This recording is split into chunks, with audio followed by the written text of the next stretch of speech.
हजरत उमर के पास एक शख्स आया और आके कहने लगा, ए उमर, मैं 2 साल बाद अपने घर आया हूं, मैं 2 साल बाद अपने घर आया हूं और मैं अपनी बीवी को हामला पाता हूं और मैंने अपनी बीवी से सवाल किया, खुशी से अपनी बीवी के पास 2 साल के बाद आया था, खुशी से, मुसर्रत से, लेकिन उसकी हालत देखी, हालत हमल में है, तो सारी खुशी काफूर हो गई और दिल में गम ने जगह ले ली कि 2 साल तो मैं आया नहीं, ये मेरी बीवी हामला कैसे है।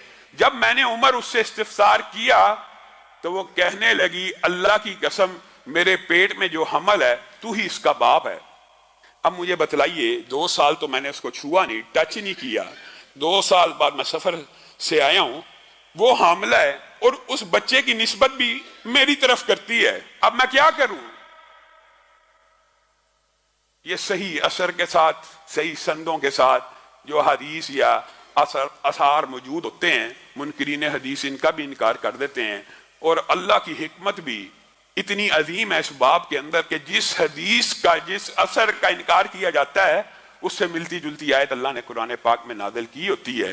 जैसे आदम की उम्र के हवाले से मुनकरीन हदीस ने इनकार कर दिया, 1000 बरस उम्र कैसे हो सकती है, तो कुरान पाक में अल्लाह ने नूह की उम्र 950 बरस बयान कर दी वगैरह। यानी जिस हदीस का इनकार होता है उससे मिलती जुलती आयत भी, उससे मिलता जुलता वाक्या भी कुरान पाक में मौजूद होता है। अब हजरत उमर ने मशवरा किया और इरादा किया उस औरत को रजम करने का और हुक्म दिया इस औरत को रजम कर दिया जाए।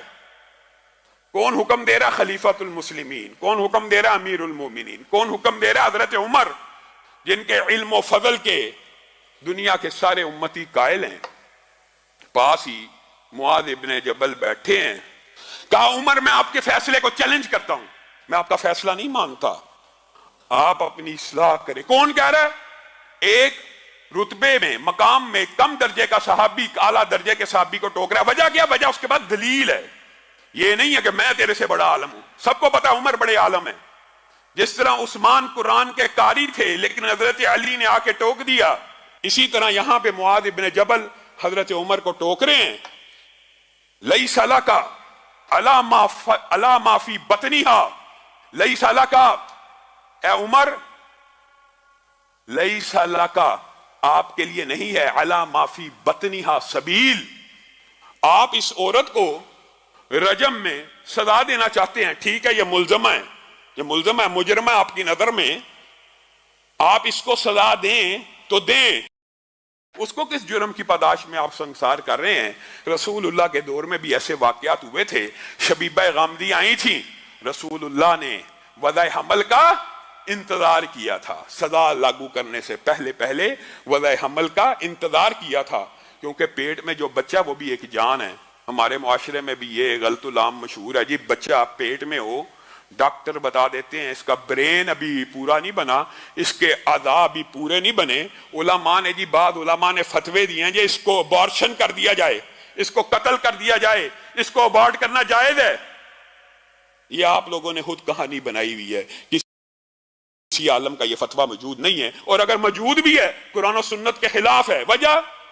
वजह यह है, जमीन के ऊपर आने के बाद, धरती की पुष्ट के ऊपर बच्चा जनने के बाद भी यहां पे कई बुजुर्ग हैं जो मादूर हैं, कई नौजवान हैं जो मादूर हैं, कई बुजुर्ग हैं जिनका दिमाग काम नहीं करता। क्या किसी आलम दीन ने यह फतवा दिया जो बीमार है उसको कत्ल कर दो?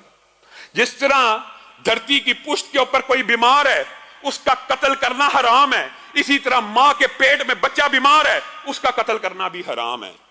यह आपको किसी ने मुगालता डाल दिया है कि बीमार बच्चे को कत्ल कर दिया जाए। क्यों किया जाए? अगर बीमारों का कत्ल जायज है तो फिर बूढ़ों को भी कर दो, फिर जिन जिन की यादाश्त चली गई है सबको कत्ल कर दो, जो नौजवान मादूर हो गए उनको कत्ल कर दो। ये खुद साख्ता फैसले, ये मनगढ़ंत फैसले, ये कुरान और सुन्नत के खिलाफ हैं। यही बात मुआज इब्ने जबल हजरत उमर को कह रहे हैं, लईसा लका अला मा फी बतनिहा सबील। उमर, आप औरत को रजम करना चाहते हैं, कर लीजिए, उस बच्चे का कोई कसूर नहीं, हम उसको रजम नहीं होने देंगे। हजरत उमर रुक गए और कहा, वज़ा हमल का इंतजार किया जाए। औरत ने बच्चा जना, औरत ने बच्चा जना, और सही सनद में मौजूद है जिस वक्त वो बच्चा जना कद खराजत सनायाहू, जिस वक्त वो बच्चा जना गया वो इतनी बड़ी उम्र का था कि उसके दांत निकल आए हुए थे, उसके दांत निकल चुके थे। और बाप ने उस बच्चे को देखा, कहने लगा अल्लाह की कसम, काबे के रब की कसम, ये तो मेरे ही जैसा है और ये मेरा ही बच्चा है। हजरत उमर तक ये खबर पहुंची। ये है वो हदीस, ये है वो मकाम जिस वक्त हजरत उमर ने कहा था माओ ने मुआज इब्ने जबल जैसे बच्चे जन्ना बंद कर दिए हैं, लौला मुआज लहाला का उमर, अगर मुआज ना होते तो आज उमर इस औरत को बेगुनाह संसार करने के जुर्म में हलाक हो चुका होता। दुनिया में कौन सी हस्ती है, कौन सी शख्सियत है, अगर अबू बकर के फैसले को चैलेंज किया जा सकता है किसकी रोशनी में? दलील की, वही की रोशनी में। अगर उमर के फैसले को चैलेंज किया जा सकता है किसकी रोशनी में? ये नहीं फलाने का है, फलाने का है। मुआद इब्ने जबल ने कहा तो चैलेंज हो जाएगा, अब्दुल्ला इब्ने अब्बास ने कहा तो चैलेंज हो जाएगा, नहीं। दलील की रोशनी में कायनात में कोई उम्मती ऐसा नहीं है जिसके कौल को, जिसके फेल को, जिसके अमल को चैलेंज ना किया जा सके। हाँ, चैलेंज करने के लिए दलील होना जरूरी है, और दलील इस्लाम में वही है, और वही की दो ही किस्में हैं, एक अल्लाह की आयत कुरान है और दूसरा मदीने वाले का फरमान है। बस बात खत्म, क्लियर, वादे बात।